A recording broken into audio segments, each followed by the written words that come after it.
Everyone, wish you going well and welcome to super academy. आज शुरू कर रहे हैं हम अपनी पॉलिटी की पहली क्लास। इंडियन पॉलिटी हमने शुरू की है, जिसकी आपकी पहली क्लास है, जिसमें आप पढ़ेंगे development of Indian constitution. Indian constitution जो आज हम देखते हैं उसका डेवलपमेंट विस्तार कैसे हुआ, ठीक है। तो उससे पढ़ने के लिए हम पहले अंग्रेज़ों द्वारा लाए गए कुछ अधिनियम, कुछ चार्टर एक्ट का पढ़ना ज़रूरी है, ठीक है। 1600 में कंपनी की स्थापना होती है भारत में। कंपनी कौन? East India company. East India company जो एक व्यापारिक कंपनी थी, ईस्ट इंडिया कंपनी जो एक व्यापारिक कंपनी थी, लेकिन 1757 के प्लासी के युद्ध के बाद और 1764 के बक्सर की लड़ाई के बाद कंपनी को बंगाल के दीवानी अधिकार यानी कि राजस्व पर अधिकार प्राप्त हो जाते हैं और व्यापारिक कंपनी क्या बन जाती है? प्रशासनिक कंपनी बन जाती है। प्रशासनिक कंपनी, ध्यान रखना है, कोई भी कंपनी की स्थापना के पीछे जो उद्देश्य होता है, जो एम होता है, वो होता है लाभ कमाना। लेकिन ईस्ट इंडिया कंपनी एक ब्रिटेन की कंपनी थी जो भारत में लाभ कमाने के लिए आई थी, लेकिन अपने लगातार युद्ध के कारण और कंपनी के जो अधिकारी थे उनके भ्रष्टाचार के कारण ईस्ट इंडिया कंपनी घाटे में चल रही थी। ईस्ट इंडिया कंपनी को हो रहा था लगातार घाटा, इसीलिए कंपनी को रेगुलेट करने के लिए लाया गया पहली बार 1773 में रेगुलेटिंग एक्ट, राइट। पहले एक ब्रीफ बैकग्राउंड समझेंगे। आज का जो हमारा टॉपिक है डेवलपमेंट ऑफ इंडियन कॉन्स्टिट्यूशन, भारतीय संविधान का विकास, ठीक है। तो उससे पहले हमें समझना पड़ेगा थोड़ा सा बैकग्राउंड कि एक व्यापारिक कंपनी थी ईस्ट इंडिया कंपनी जो लगातार अपने युद्ध के कारण और कंपनी के भ्रष्टाचार के कारण, कंपनी के जो अधिकारी थे उनके भ्रष्टाचार के कारण घाटे में चल रही थी, राइट। तो उसके घाटे को रेगुलेट करने के लिए और कंपनी के कार्यों को रेगुलेट करने के लिए, नियंत्रित करने के लिए लाया गया 1773 का रेगुलेटिंग एक्ट, राइट। अब जो हम ब्रिटेन का शासन देखते हैं भारत में, वो हम दो चरणों में पढ़ते हैं, राइट। पहला चरण हम पढ़ते हैं कंपनी के अधीन शासन। भारत पर अंग्रेज़ों द्वारा दो प्रकार से शासन किया गया, दो चरणों में शासन किया गया। पहला कंपनी के अधीन शासन, यानी ब्रिटेन की संसद ने कंपनी के लिए नियम बनाए और उसके द्वारा भारत को रेगुलेट करा। दूसरा हम पढ़ते हैं चरण जिसमें ब्रिटेन की संसद का सीधा नियंत्रण स्थापित हो गया था भारत पर, राइट। तो पहला हम चरण पढ़ते हैं 1773 से लेके 1857 तक। इसके अंतर्गत कंपनी के अधीन शासन हुआ, यानी कि ईस्ट इंडिया कंपनी के अधीन शासन हम लोग पढ़ते हैं, राइट। कंपनी के अधीन शासन, इसमें जितने भी एक्ट लाए गए उनको कहा गया चार्टर एक्ट, चार्टर एक्ट। इसके बाद 1757 का जो भारत में प्रथम विद्रोह माना जाता है, 1857 के विद्रोह के बाद ईस्ट इंडिया कंपनी को समाप्त कर दिया जाता है और भारत में अंग्रेज़ों का सीधा शासन स्थापित हो जाता है, राइट। यानी कि 1858 से लेके 1947 तक, ठीक है। 1947 तक हम क्या पढ़ते हैं? कंपनी के अधीन शासन। फिर 1947 के बाद हमारा भारत आज़ाद हो गया था, फिर हमारी भारतीय संसद ने भारत के लिए नियम कानून बनाए। तो आज हम पढ़ेंगे कंपनी के अधीन शासन, जिसमें हम मेजर कितने एक्ट पढ़ते हैं? पहला आता है 1773 का रेगुलेटिंग एक्ट,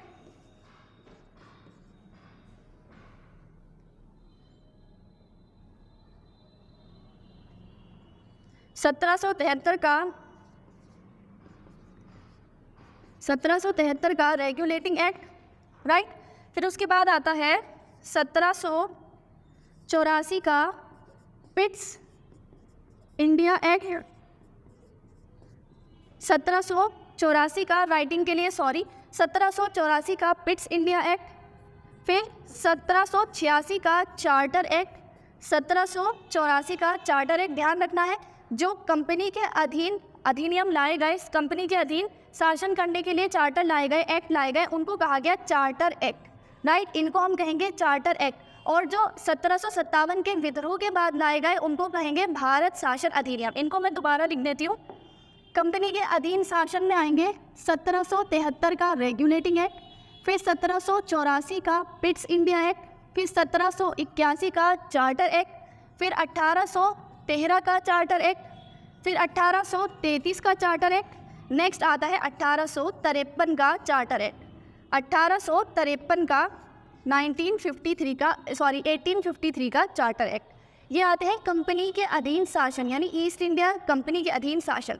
इसके बाद जब ब्रिटेन संसद का सीधा नियंत्रण भारत पर स्थापित हो जाता है, यानी महारानी के अधीन शासन में हम लोग जो इम्पोर्टेंट एक्ट है 1858 का भारत शासन अधिनियम, इसके बाद ये चार्टर एक्ट कहलाए जाएंगे। इसके बाद जो आए वो क्या कहलाए जाएंगे? भारत शासन अधिनियम।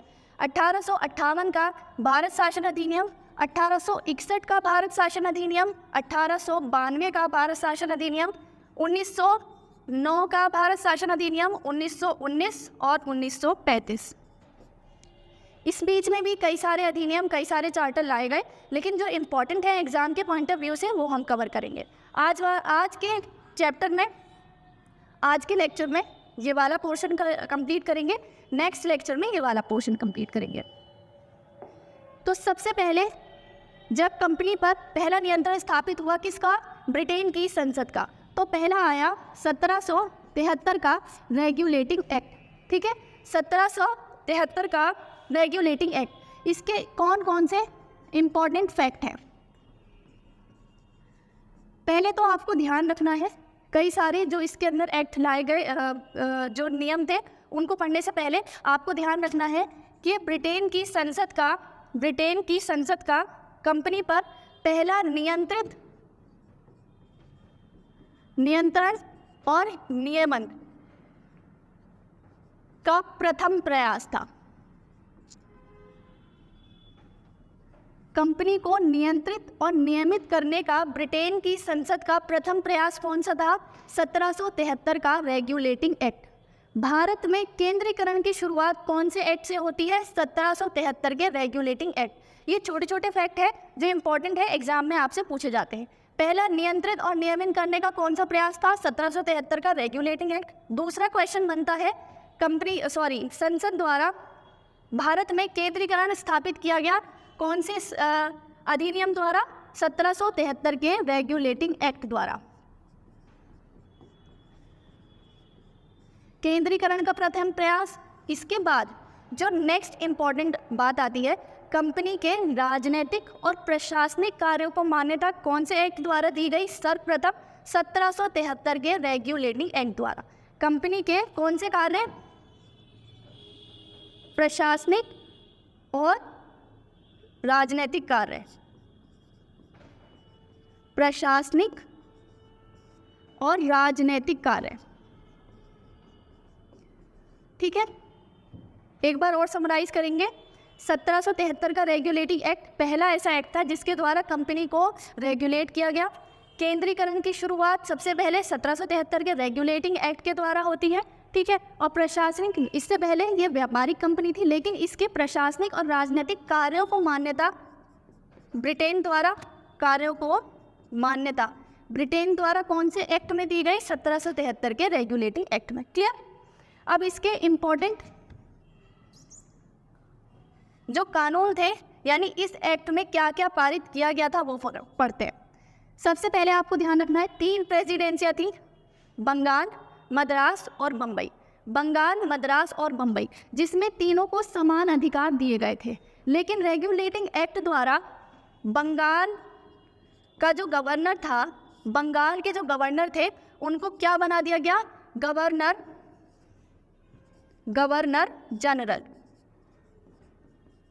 यानी बंगाल के गवर्नर को गवर्नर जनरल बना दिया। इसीलिए तो कहा केंद्रीकरण की शुरुआत होती है, क्योंकि जो पावर्स पहले 3 प्रेसिडेंसियों में बटी हुई थी वो एक के पास चली गई। किसके पास चली गई? बंगाल के गवर्नर जनरल के पास। लॉर्ड वॉरेन हेस्टिंग पहले बंगाल के गवर्नर जनरल बने। क्लियर? तो पहला बदलाव ये किया गया। दूसरा इसमें किया गया 1773 के रेगुलेटिंग एक्ट में कहा गया कि कलकत्ता में सुप्रीम कोर्ट की स्थापना की जाएगी, जिसके तहत 1774 में, ध्यान रखना है, 1773 का रेगुलेटिंग एक्ट आया और 1774 में सुप्रीम कोर्ट की स्थापना की गई। कहाँ पर? कोलकाता में। जिसके पहले जो चीफ जस्टिस थे एक चीफ जस्टिस थे यानी एक मुख्य न्यायाधीश थे, 3 अन्य न्यायाधीश थे। चीफ जस्टिस का नाम कभी कभार एग्जाम में पूछ लेते हैं, तो सर एलिजा एमपी, सर एलिजा एमपी इसके प्रथम मुख्य न्यायाधीश थे। ध्यान रखना है, प्रथम मुख्य न्यायाधीश सर एलिजा एमपी थे।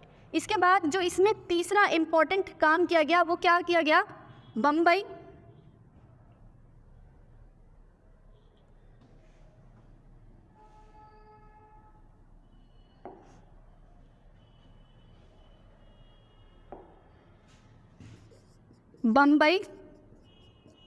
और मद्रास को बंगाल के अधीन कर दिया गया। बम्बई और मद्रास को किसके अधीन कर दिया गया, बंगाल के अधीन कर दिया गया, बंगाल के अधीन। तो ये 3 इंपॉर्टेंट फैक्ट है, इसके बारे में आपको ध्यान रखना है। 1773 के रेगुलेटिंग एक्ट द्वारा बंगाल का गवर्नर क्या कहा जाने लगा, गवर्नर जनरल। ठीक है, लॉर्ड वरेन हेस्टिंग पहले बंगाल के गवर्नर जनरल बने। कोलकाता में सुप्रीम कोर्ट की स्थापना होती है 1774 में। ठीक, इसके पहले जो चीफ जस्टिस थे सर एलिजा एमपी, और मद्रास और बम्बई जो प्रेसिडेंसियाँ थी उनको बंगाल के अधीन कर दिया गया। अब ये दोनों किसको रिपोर्ट करती थी, बंगाल के गवर्नर जनरल को। क्लियर। तो 1773 का रेगुलेटिंग एक्ट बस इतना ही था। इसको जो इम्पोर्टेंट फैक्ट हैं, जो इम्पोर्टेंट क्वेश्चंस पूछे जाते हैं एग्जाम में, वो मैंने सब कवर कराए हैं। इसके साथ आपको ये भी ध्यान रखना है, ये जो 3 इंपॉर्टेंट फैक्ट बताए हैं मैंने इसमें कि नियंत्रण और नियमन का प्रथम प्रयास था, केंद्रीकरण पहली बार किया गया, और राजनीतिक और प्रशासनिक कार्यों को मान्यता रेगुलेटिंग एक्ट के द्वारा दी गई। अब इसके बाद 1774 के रेगुलेटिंग एक्ट को ठीक करने के लिए 1781 में एक्ट ऑफ सेटलमेंट आया। Act of settlement, act of settlement आया। ये पूछा जाता है एक्ट ऑफ सेटलमेंट किसे कहते हैं, 1781 के एक्ट को एक्ट ऑफ सेटलमेंट कहते हैं। इसके अलावा इससे कोई क्वेश्चन नहीं आता। नेक्स्ट आता है 1784 का Pitt's India Act. Pitt's India Act. Sir William Pitt's उस टाइम ब्रिटेन की संसद के प्रधानमंत्री थे, यानी ब्रिटेन के प्राइम मिनिस्टर थे। उन्हीं के नाम पर इसको पिट्स इंडिया एक्ट बोला जाता है। इसमें जो इम्पोर्टेंट फैक्ट है वो ध्यान रखना है आपको। ये भी किसके लिए लाया गया था, 1774 का जो रेगुलेटिंग एक्ट था उसकी कमियों को दूर करने के लिए पिट्स इंडिया एक्ट और एक्ट ऑफ सेटलमेंट दोनों रेगुलेटिंग एक्ट की कमियों को दूर करने के लिए लाए गए। इसमें जो इम्पोर्टेंट चीज़ आपको ध्यान रखनी है, इसमें भारत में द्वैत शासन की स्थापना होती है। तो भारत में द्वैत शासन की स्थापना किस अधिनियम से लिखेंगे, किस चार्टर एक्ट से लिखेंगे, तो पिट्स इंडिया एक्ट से। कैसे होती है द्वैत शासन की स्थापना, आपको ध्यान रखना है। पिट्स इंडिया एक्ट द्वारा बोर्ड ऑफ कंट्रोल और बोर्ड ऑफ डायरेक्टर्स बनाया गया, यानी कंपनी के कार्यों को विभाजित कर दिया गया। इसीलिए इसको क्या कहते हैं कि भारत में द्वैत शासन की स्थापना। ध्यान रखना है, भारत में द्वैत शासन की स्थापना। भारत में सर्वप्रथम किसकी, द्वैत शासन की स्थापना कहाँ से होती है, पिट्स इंडिया एक्ट के द्वारा। इसमें क्या किया गया, बोर्ड ऑफ कंट्रोल बनाया गया यानी कि नियंत्रक मंडल, और दूसरा बनाया गया निर्देशक मंडल यानी board of directors. Board of control का क्या कार्य था, ये राजनैतिक कार्यों को देखते थे। किसको, राजनैतिक कार्य, यानी कि कंपनी के जितने भी राजनैतिक कार्य हैं, यानी कंपनी कहाँ युद्ध करेगी, किससे संधि करेगी, ये कौन डिसाइड करेगा, बोर्ड ऑफ कंट्रोल। ठीक है, जो हमारे वो होते थे बंगाल के गवर्नर जनरल, वो बोर्ड ऑफ कंट्रोल के सदस्य होते थे। ठीक है, गवर्नर जनरल किसके सदस्य होंगे, बोर्ड ऑफ कंट्रोल के, क्योंकि गवर्नर जनरल का क्या काम था, राजनीतिक कार्यों को देखते थे। किससे युद्ध करना है, किससे संधि करनी है, ये बोर्ड ऑफ कंट्रोल का काम था। बोर्ड ऑफ डायरेक्टर्स ये व्यापारिक कार्यों को देखते थे। कैसे कार्य, व्यापारिक कार्य। कंपनी को कहाँ पर किसके साथ व्यापार करना है, किस चीज़ का व्यापार किया जाएगा, ये डिसाइड कौन करेगा, बोर्ड ऑफ डायरेक्टर्स। ठीक है, तो पिट्स इंडिया एक्ट में भारत में द्वैत शासन की स्थापना होती है। बोर्ड ऑफ कंट्रोल जो राजनीतिक कार्यों को देखेगा, governor general board of control के सदस्य होते थे, बोर्ड ऑफ डायरेक्टर्स जो व्यापारिक कार्यों को देखेगा। ठीक है, तो कंपनी कहाँ व्यापार करेगी, ये बोर्ड ऑफ डायरेक्टर्स का काम था। पिट्स इंडिया एक्ट क्लियर। इसके बाद नेक्स्ट आता है 1786 का चार्टर एक्ट। 1786 का चार्टर एक्ट। अब आपको ध्यान रखना है, जैसे कि मैंने आपको बताया कि बोर्ड ऑफ कंट्रोल राजनीतिक कार्यों को देखता था। इसमें जितने भी सदस्य थे सभी को समान अधिकार मिले हुए थे, यानी कि गवर्नर जनरल के बराबर ही सभी को अधिकार मिले हुए थे। अब गवर्नर जनरल होने का फ़ायदा क्या, जब सभी और सदस्य भी गवर्नर जनरल के समान पावर रखते हैं। इसीलिए 1786 के चार्टर एक्ट में लॉर्ड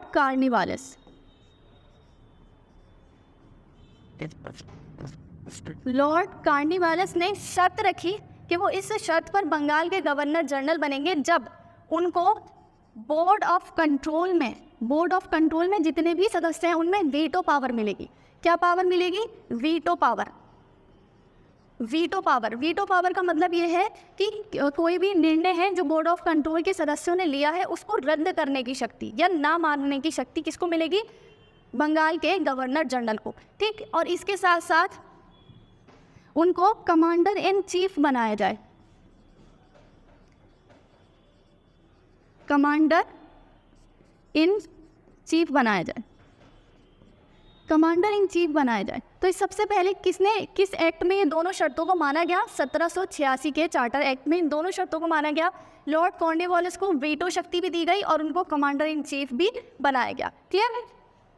तो आपका 1786 का चार्टर एक्ट कंप्लीट हुआ। इसके बाद नेक्स्ट आता है 1813 का चार्टर एक्ट।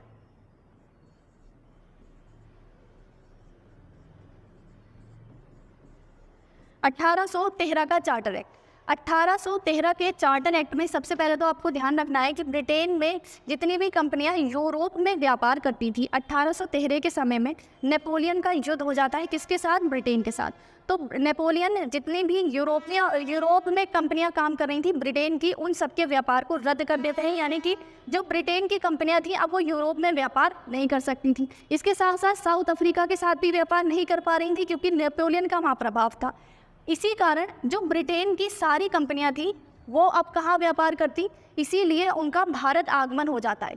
क्लियर है? तो 1813 के चार्टर एक्ट में जो कंपनी को एकाधिकार दिया गया था, किस पर एकाधिकार दिया गया था? व्यापार पर। उसको आंशिक रूप से कम किया गया। ध्यान रखना है, ये सबसे ज़्यादा क्वेश्चन पूछा जाता है कि किस चार्टर एक्ट द्वारा कंपनी के व्यापारिक एकाधिकार को आंशिक रूप से कम किया गया। यानी कि ईस्ट इंडिया कंपनी के व्यापारिक एकाधिकार को, ध्यान से पढ़ना है, व्यापारिक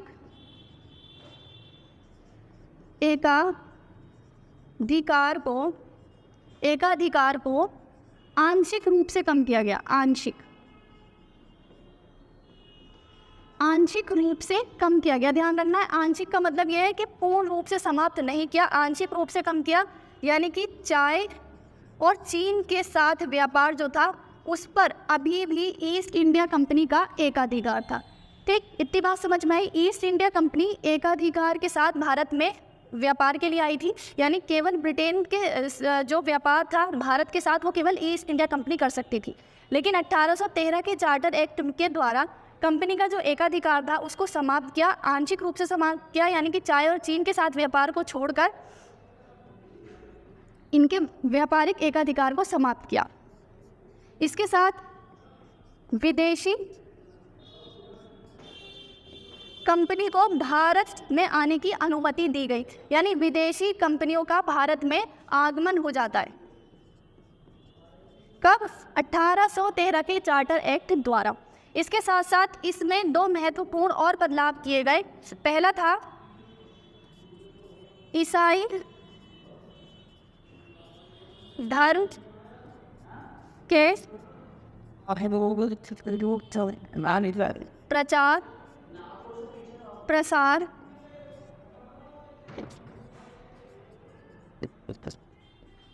ईसाई धर्म के प्रचार प्रसार को मान्यता दी गई 1813 के चार्टर एक्ट द्वारा। 1813 के चार्टर एक्ट में ये नियम किया गया कि ईसाई धर्म का प्रचार प्रसार किया जाएगा। इसके साथ साथ पश्चिमी शिक्षा पर कंपनी द्वारा कितने रुपए, ये राशि भी पूछी गई है, कितने रुपए खर्च किए जाएंगे, तो 1 लाख। 1813 के चार्टर एक्ट द्वारा कंपनी के जो व्यापारिक एकाधिकार था उसको एक आंशिक रूप से कम किया गया चाय और चीन के साथ व्यापार को छोड़कर, राइट। पहला, विदेशी कंपनियों का आगमन हो जाता है भारत में। इसके साथ साथ ईसाई धर्म का प्रचार प्रसार करेगी कौन? कंपनी। और शिक्षा पर भी 1 लाख रुपए खर्च करेगी। ये किसमें कहा गया? 1813 के चार्टर एक्ट में। ये चारों चीज़ें पूछी गई हैं आपसे एग्जाम में, प्रीवियस ईयर चेक करेंगे। नेक्स्ट आता है 1833 का चार्टर एक्ट। 1833 का चार्टर एक्ट। 1833 का चार्टर एक्ट सबसे पहले तो ध्यान रखना है, इसके द्वारा भारत में एकीकृत शासन की शुरुआत होती है। कैसे शासन की? एकीकृत शासन। और इसी एक्ट में सार्वजनिक केंद्रीकरण देखा गया। केंद्रीकरण की शुरुआत मैंने आपको बताई थी कहाँ से होती है? रेगुलेटिंग एक्ट से होती है केंद्रीकरण की शुरुआत। जो केंद्रीकरण की शुरुआत रेगुलेटिंग एक्ट 1773 से हुई थी, वो अपने चरम पर पहुंच जाती है कब? 1833 के चार्टर एक्ट में, ठीक है। तो चरम केंद्रीकरण, क्या? अब ये चरम केंद्रीकरण क्यों है? क्योंकि जो बंगाल के गवर्नर जनरल थे, उनको भारत का गवर्नर जनरल बना दिया गया। बंगाल के गवर्नर जनरल को भारत का गवर्नर जनरल।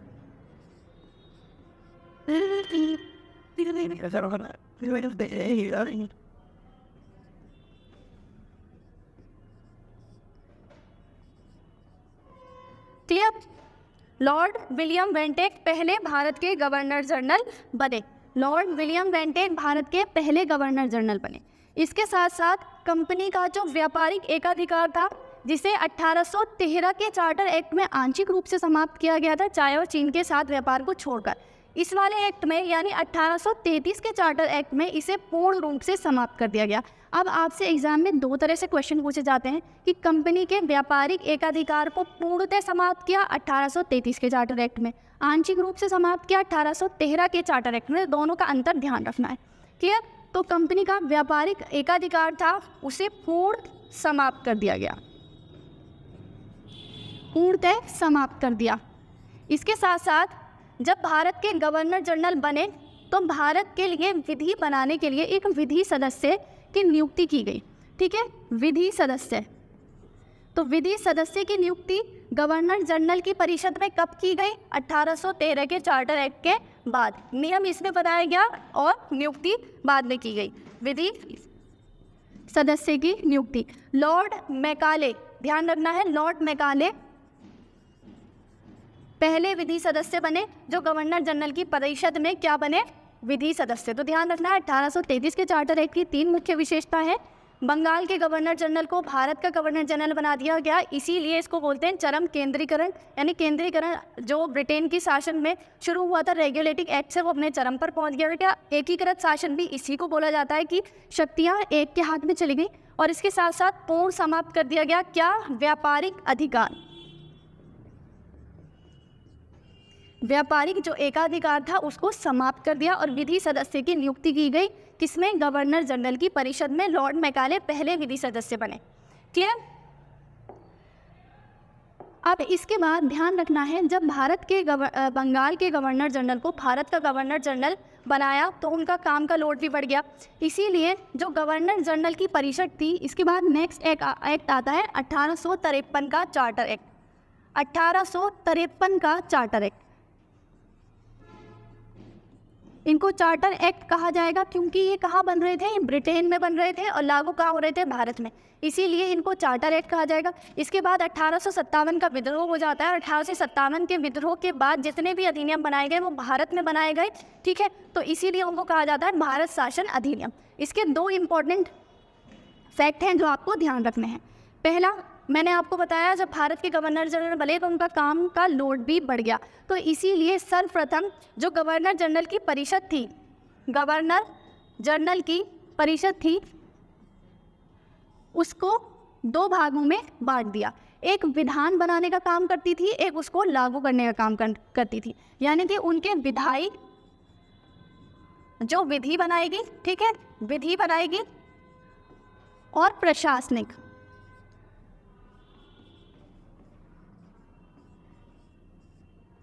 विधायी और प्रशासनिक कार्यों को बांट दिया गया। ध्यान रखना है 1853 का एक्ट आया था, उसमें गवर्नर जनरल की जो परिषद थी उसके विधायी और प्रशासनिक कार्यों को बांट दिया गया। जो विधायी कार्यों को बांटा गया, इसमें 12 सदस्यों का एक विधि आयोग बनाया गया, केंद्रीय विधान परिषद जिसको कहा गया। तो विधि आयोग बनाया गया किसमें, इसी को बोला गया विधि आयोग या केंद्रीय विधान परिषद। ठीक है, विधि आयोग। तो एग्जाम में पूछा जाता है कि विधि आयोग बनाने का सर्वप्रथम प्रावधान किसमें किया गया था, तो 1853 के चार्टर एक्ट में विधि आयोग बनाया गया था। 12 सदस्यीय विधि आयोग बनाया गया था, जिसका कार्य क्या था कि भारत के कल्चर के हिसाब से, क्योंकि भारत में वैरायटी बहुत ज़्यादा है, डाइवर्सिटी बहुत ज़्यादा है, चाहे हम कल्चर में देख लें, चाहे हम धर्म के हिसाब से देख लें, जाति वर्ग सबके हिसाब से विविधता बहुत ज़्यादा है। तो भारत में नियम बनाने के लिए एक अलग से काउंसिल बनाई गई, जिसको हमने कहा विधि आयोग। कौन से एक्ट के तहत आई, 1853 के चार्टर एक्ट। इसके द्वारा, इसके बाद जो इसका दूसरा इम्पॉर्टेंट फैक्ट है वो ये है कि सिविल सेवा की जो परीक्षा थी,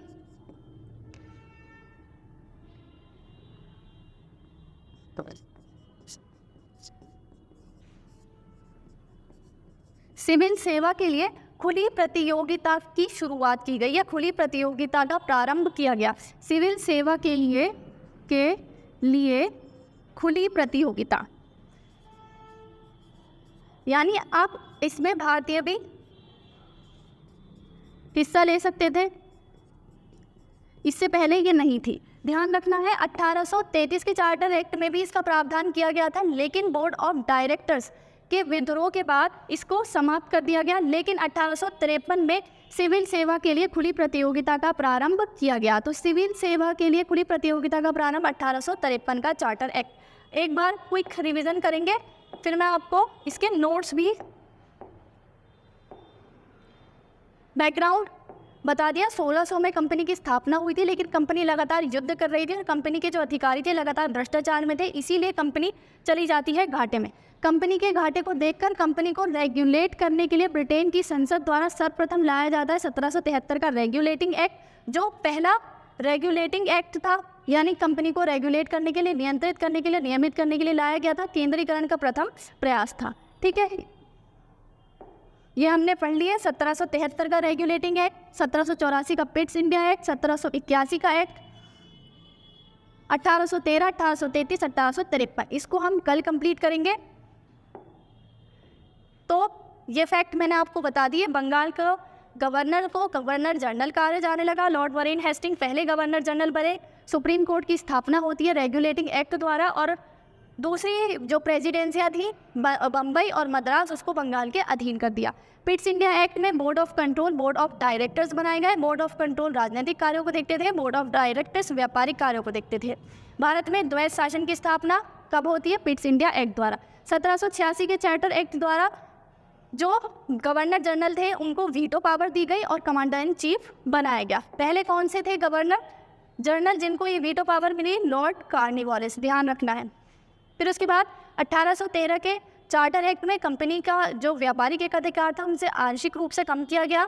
इसके साथ साथ विदेशी कंपनियों का आगमन होता है। ईसाई धर्म के प्रचार प्रसार के लिए व्यवस्था की गई और शिक्षा की व्यवस्था की गई। कहा गया ईस्ट इंडिया कंपनी 1 लाख रुपए, ये धनराशि भी पूछी गई है, 1 लाख रुपए शिक्षा पर व्यय करेगी।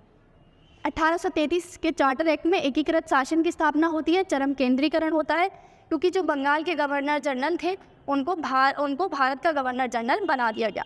नेक्स्ट आता है पूर्ण समाप्त कर दिया गया किसे, व्यापारिक एकाधिकार को, जो चाय और चीन के साथ व्यापार था उसे भी समाप्त कर दिया गया।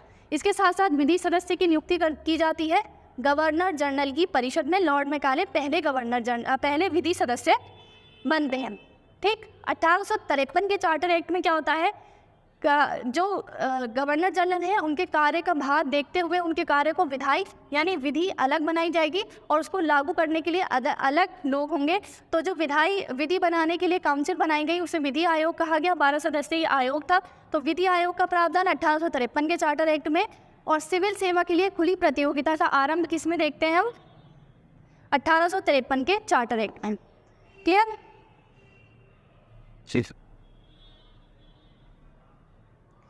संविधान वह वैधानिक दस्तावेज है जो देश की जनता के विश्वास और उसकी आकांक्षाओं को प्रतिबिंबित करता है। संविधान भारतीय संविधान के निर्माण की पृष्ठभूमि ब्रिटिश शासन के काल में ही पड़ गई थी। यानी भारतीय संविधान का जो विकास हम देखते हैं उसमें उसका विकास हम कहाँ से देखते हैं? ब्रिटिश शासन काल से, क्योंकि जो हमारा संविधान है वो 80% 1935 का जो भारत शासन अधिनियम है उस पर आधारित है। इसलिए जो भारतीय संविधान है उसके विकास में ब्रिटिश शासन काल में जो लाए गए अधिनियम है, चार्टर है, उनको भी शामिल किया जाता है।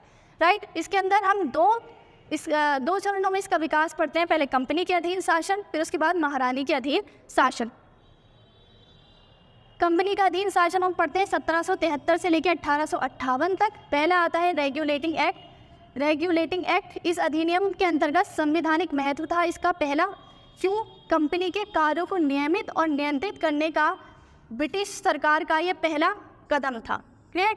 जो पहला कदम होता है, जो चीज़ पहली होती है, अंतिम होती है, एग्जाम के लिए इंपॉर्टेंट होती है, तो ध्यान रखना है। नेक्स्ट आएगा, इसके द्वारा पहली बार कंपनी के प्रशासनिक और राजनीतिक कार्यों को मान्यता दी गई। भारत में केंद्रीय प्रशासन की नींव रखी गई किसके द्वारा? रेगुलेटिंग एक्ट के द्वारा। अब इसमें इंपॉर्टेंट जो चीज़ मैंने आपको नोट कराई है वही पीडीएफ में लिखी है। बंगाल के गवर्नर को गवर्नर जनरल कहा जाने लगा। ठीक है, इसके द्वारा मद्रास और मुंबई के जो गवर्नर थे बंगाल के गवर्नर जनरल के अधीन हो गए, इसीलिए इसे केंद्रीकरण का प्रयास कहा जाता है। ठीक, इससे पहले जितनी भी प्रेसिडेंसियाँ थी वो एक दूसरे से स्वतंत्र थी। 1974 में ध्यान रखना है, जो कोलकाता का सर्वोच्च न्यायालय कोलकाता में स्थापित किया गया वो 1774 में स्थापित किया गया। उसका जो अधिनियम है किस में लाया गया था? 1773 में। इसके तहत कंपनी के कर्मचारियों को निजी व्यापार करने, ये इतना एग्जाम के पॉइंट ऑफ व्यू से इम्पोर्टेंट नहीं है। नेक्स्ट आता है 1784 का पिट्स इंडिया एक्ट। 1773 की कमियों को दूर करने के लिए कभी कभार यहाँ से भी क्वेश्चन आ जाता है। दो एक्ट लाए गए, एक तो एक्ट ऑफ सेटलमेंट 1781 और एक पिट्स इंडिया एक्ट 1784। क्लियर? तो 1784 का जो पिट्स इंडिया एक्ट था इसमें कौन कौन सी मुख्य विशेषता है? राजनीतिक और वाणिज्यिक कार्यों को यानी व्यापारिक कार्यों को अलग अलग किया गया। राजनीतिक कार्य कौन देखेगा? Board of control. व्यापारिक कार्य देखेंगे बोर्ड ऑफ डायरेक्टर्स। ठीक है, बोर्ड ऑफ डायरेक्टर्स। नियंत्रक मंडल और निर्देशक मंडल। नियंत्रक बोर्ड को यह शक्ति दी गई कि वह ब्रिटिश नियंत्रित भारत के सभी नागरिकों को सैन्य और राजस्व गतिविधियों का अधिरक्षण करेगा। आपके लिए सिर्फ इतना ही इम्पोर्टेंट है। नेक्स्ट आता है 1786 का एक्ट, जिसमें लॉर्ड कॉर्नवालिस की शर्त के हिसाब से उन्होंने विशेष मामलों में काउंसिल के निर्णयों को अभिभावी करने या न मानने के अधिकार मांगा, जिसे कहते हैं हम वीटो पावर। ठीक है, वीटो पावर। और उसके बाद उन्होंने कहा सेनापति अथवा कमांडर इन चीफ का पद दिया जाए। तो कमांडर इन चीफ का पद किसे दिया गया? सर्वप्रथम लॉर्ड कॉर्नवालिस को। और वीटो पावर भी कब आती है? 1786 के चार्टर एक्ट द्वारा। नेक्स्ट आता है 1813 का चार्टर एक्ट। इस कानून ने भारत में कंपनी के एक अधिकार को समाप्त कर दिया, यानी भारतीय व्यापार अब सभी ब्रिटिश व्यापारिक कंपनियों के लिए खोल दिया गया। तभी भी इस कानून ने चाय के साथ व्यापार और चीन के साथ व्यापार पे कंपनी का एक अधिकार बना रहा। इसने भारत में कंपनी शासित क्षेत्रों पर ब्रिटेन राजा के प्रभुत्व को प्रकट किया। यह एग्जाम में पूछा गया है लाइन के एकाधिकार समाप्त होने से इनके प्रभुत्व को इसने प्रकट किया। और इस कानून ने ईसाई मशीनरियों को भारत में आकर लोगों को प्रभुत्व करने की अनुमति दी। पश्चिमी शिक्षा के प्रचार प्रसार की व्यवस्था भी इस एक्ट में की गई। नेक्स्ट 1833 का चार्टर एक्ट।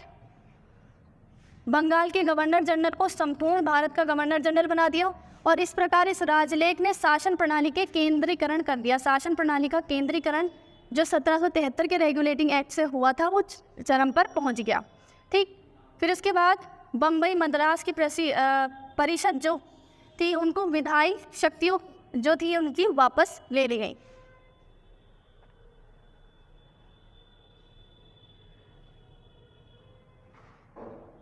गवर्नर जनरल को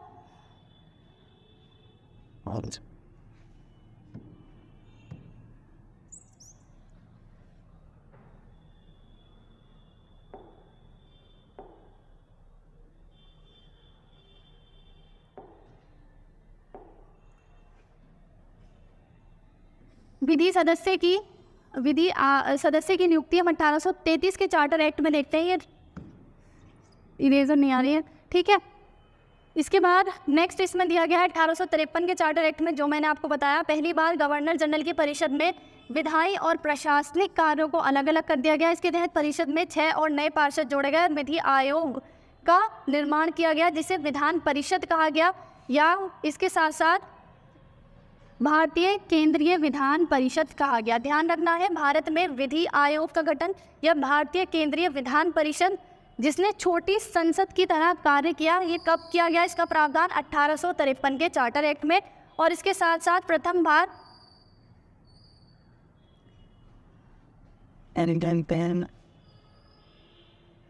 ये बोर्ड प्रॉब्लम कर रहा है इसमें। नेक्स्ट जो इसका इंपॉर्टेंट है, सिविल सेवकों के लिए भर्ती और चयन के लिए खुली प्रतियोगिता की व्यवस्था की गई। क्लियर? इसके बाद नेक्स्ट हम पढ़ेंगे ताज का शासन, यानी कि महारानी के अधीन शासन 1858 से लेकर 1947 तक। इसमें 6 भारत शासन अधिनियम इंपॉर्टेंट है, वो हम नेक्स्ट लेक्चर में कंप्लीट करेंगे। यहाँ तक आप सभी को समझ में आया होगा, आई होप।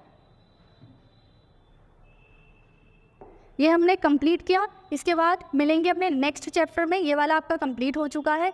इसके बाद महारानी के अधीन शासन पढ़ेंगे, 6 इसमें कंप्लीट किए, 6 उसमें कंप्लीट करेंगे, जिससे आपका ये वाला जो चैप्टर है डेवलपमेंट ऑफ इंडियन कॉन्स्टिट्यूशन वो कंप्लीट हो जाएगा। Thank you so much.